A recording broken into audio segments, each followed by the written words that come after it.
Good evening. आज का topic है scope of child psychology. Second वाले वीडियो में हमने डिस्कस किया था इम्पोर्टेंस ऑफ चाइल्ड साइकोलॉजी, और उसी चीज़ को हम सेम कंटेंट को हम डिफरेंटली क्वेश्चन डाल सकते हैं, that is advantages of learning child psychology. आपको कैसे भी पूछे, आपको अगर आपको समझ आता है कि एडवांटेज या इम्पोर्टेंस ऑफ चाइल्ड साइकोलॉजी पूछ रहे हैं, तो यही आंसर जिसमें 8 पॉइंट्स दिए हुए हैं, जिसको मैंने सेकेंड वीडियो में एक पूरी छोटी सी कहानी की तरह एक्सप्लेन किया है, उस पॉइंट्स को आपको लिखना है। ठीक है, सो उसमें जब हम child the importance of child psychology discuss कर रहे थे, तो लाइक वी डिस्कस्ड, उसमें हम लोग को समझ आता है कि हमें क्लास में कैसे हम लोग चेंजेस ला सकते हैं, कैसे हम बच्चों को ऑब्जर्व कर सकते हैं, कैसे हम उनका बिहेवियर स्टडी कर सकते हैं, कैसे हम उन्हें सपोर्ट और हेल्प कर पाते हैं, कैसे हम उनके टैलेंट, इंटरेस्ट, पैशन सबको हम एक मोटिवेशन दे सकते हैं, कैसे हमारे नॉलेज से व्हाट आर द चेंजेस और इम्पैक्टफुल चीज़ें जो हम क्लासरूम के अंदर कर सकते हैं, कैसे चाइल्ड सेंट्रिक लर्निंग हम लोग और चाइल्ड सेंट्रिक टीचिंग हम उन्हें प्रोवाइड कर सकते हैं। ये सब चीज़ें हम ऑलरेडी सेकंड वीडियो में कर चुके हैं। आपने अगर सेकंड वीडियो नहीं देखा है तो प्लीज़ देख लीजिए, वरना ये वाला वीडियो ज़्यादा समझ नहीं आएगा, बट फिर भी ओके है। लेकिन अगर आप फ्लो में देख के आओगे तो आपको ज़्यादा अच्छे से समझ में आएगा। So scope of child psychology, so classroom के बाहर what is the scope that हमें मिलता है, what is the scope that this subject has, ये है हमारा लास्ट टॉपिक इस चैप्टर में। So the first point is, ये चाइल्ड साइकोलॉजी सीखने से हमें समझ आता है stages of growth and maturation. Okay, बच्चे कब मैच्योर होते हैं, कैसे, what are the science of it, ठीक है, किस एज पे होते हैं, what are the changes that we get to see, और क्या कहते हैं, इनके ग्रोथ के डिफरेंट स्टेजेस कैसे हैं, इस सब का एक डिटेल्ड अंडरस्टैंडिंग हमें मिलता है। That is number 1। Point number 1 is stages of growth and maturation. Okay, first is that you can just remember it as growth, G. Okay, the next one is कैसे बच्चों को उनका जो एनवायरनमेंट होता है, बी इट स्कूल में या class में या फिर बस में या फिर घर में, पार्क में, जो भी उनका एनवायरनमेंट होता है वो कैसे उन्हें इन्फ्लुएंस करता है, कर सकता है, ये इस चीज़ की समझ हमें देता है।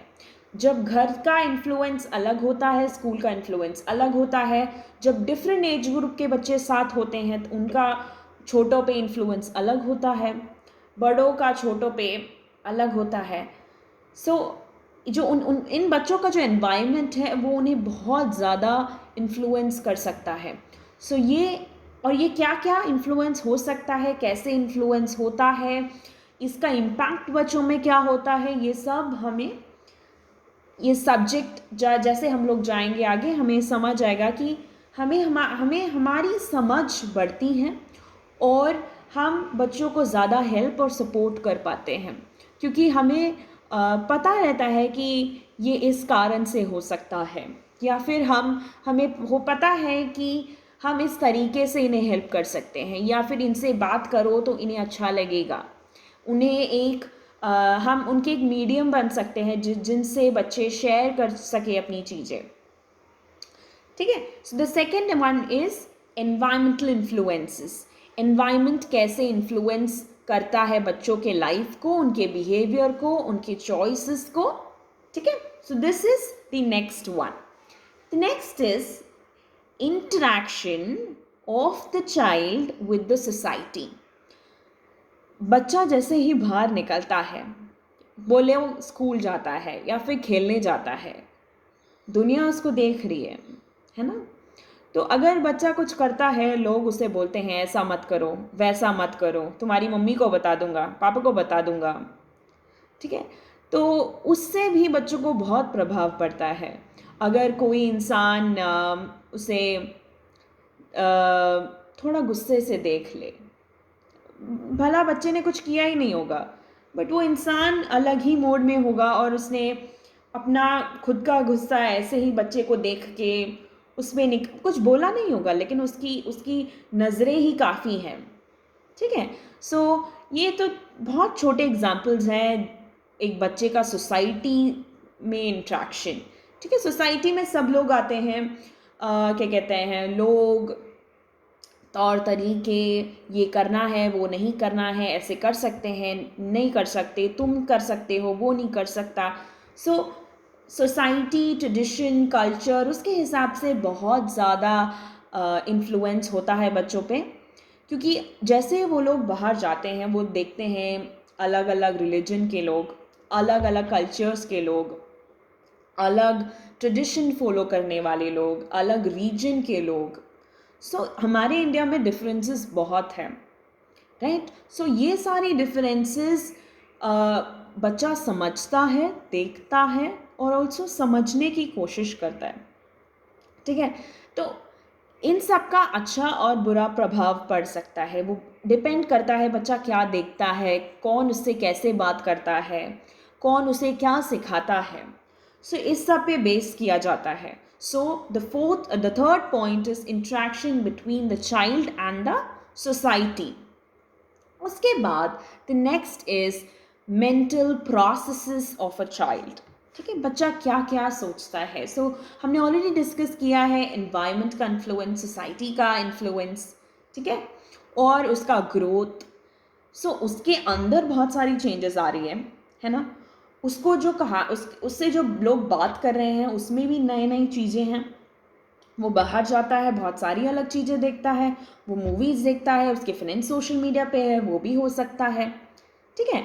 सो जो बातें होती हैं, बच्चा जो देखता है, बच्चा जो सुनता है, इस सब की वजह से उसके मन में बहुत सारे विचार, बहुत सारे थॉट्स, आइडियाज़, डाउट्स, क्वेश्चंस, सब कुछ बच्चे के माइंड में होता है।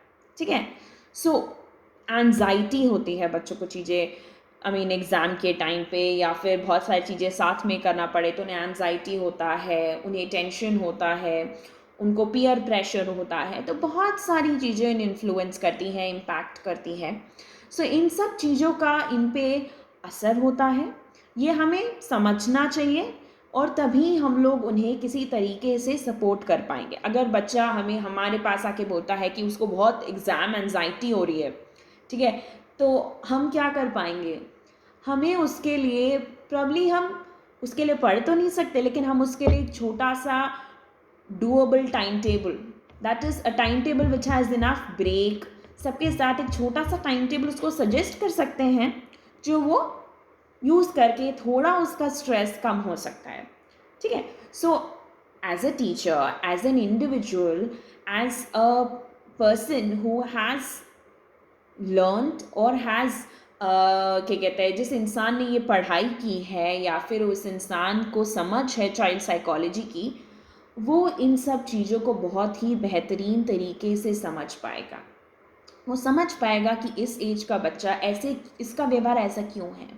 हो सकता है उसके घर में उसकी कुछ सही नहीं चल रहा हो, या फिर स्कूल में किसी से लड़ाई हुई हो सकता है बच्चा बहुत गुस्सा दिखा रहा हो, जो साधारण दिनों में ऐसा नहीं दिखाता है।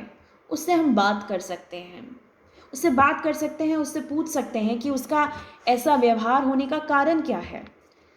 जब हो सकता है वो उत्तर ना दे, लेकिन उसको ऐसा तो लगेगा कि उसकी जो प्रॉब्लम है वो सुनने के लिए कोई है। So that is one more thing, that is mental processes of a child. वो क्या क्या मेंटली प्रोसेस कर रहा है माइंड में, क्या क्या सोचता है, क्या क्या सोच सकता है, कैसे थॉट्स उसके मन में आ सकते हैं, क्या क्या इन्फ्लुएंस हो सकता है। ठीक है। The first one was stages and growth and maturation. Next is environmental influence. Third was interaction of the child and the society. Next one is mental processes of a child. अगला है individual differences between the children. ठीक है। एक बच्चा दूसरा बच्चा same नहीं है, वो जो कर सकते हैं वो भी सेम नहीं है। हर बच्चा अलग है, यूनिक है, एंड उसका टैलेंट अलग है। कुछ बच्चे स्पोर्ट्स में बहुत अच्छे हैं, कुछ बच्चे एकेडमिक्स में अच्छे, कुछ बच्चे सब कुछ अच्छे से कर पाते हैं।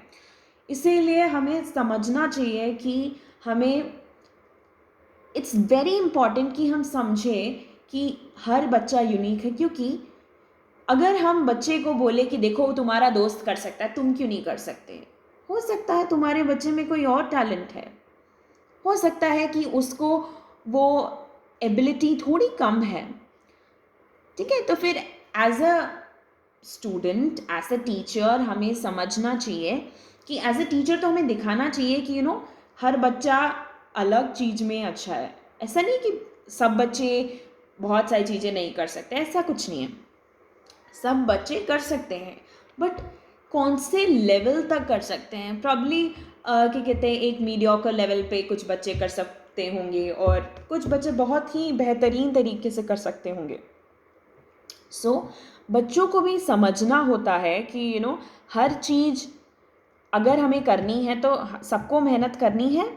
एंड ये जो डिफरेंस होते हैं हमें वो हैप्पीली एक्सेप्ट कराना, मतलब हमें बच्चों को सिखाना, हमारे स्कूल के बच्चे ही नहीं, हमारे घर के बच्चे या फिर जो भी बच्चों से हमारा इंटरेक्शन होता है, जब बच्चे डिफरेंस देखते हैं उन्हें हैप्पीली एक्सेप्ट कराना हमारी अडल्ट्स की रिस्पॉन्सिबिलिटी है।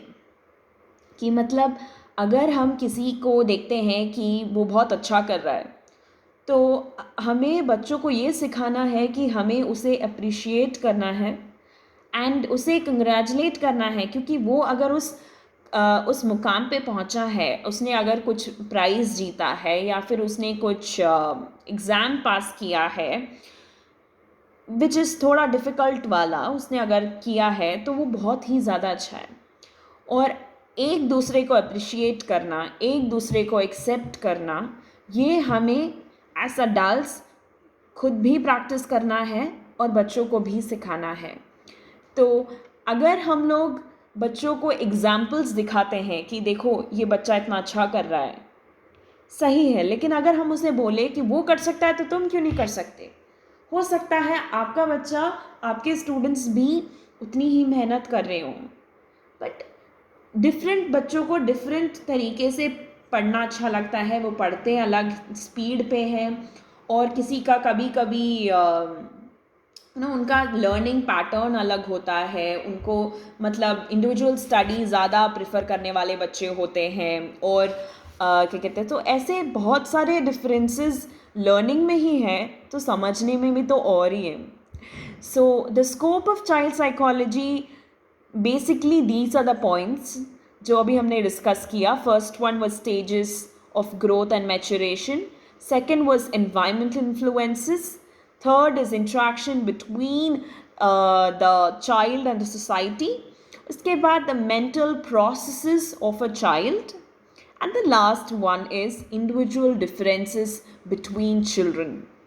ठीक है, so this is the scope that the child psychology provides us, and as teachers हमें ये हर जगह, ये सिर्फ हमें सीखने के लिए नहीं है, जो क्या कहते हैं, जो एम्पैथी, जो कंसिडरेशन, जो बिहेवियर हमसे एक्सपेक्टेड है एज अ टीचर, वो हमें लाइफ लॉन्ग, जब तक हम क्लासरूम के अंदर, क्लासरूम के बाहर, हमें यही प्रैक्टिस करना चाहिए कि हम लोग बच्चों को सबसे अच्छा एग्जाम्पल या मॉडल दिखाएं, कि because actions, they say action speak louder than words, right. हम लोग बच्चों को कुछ कहें, उससे इम्पैक्टफुल होता है कि हम उन्हें करके दिखाएं।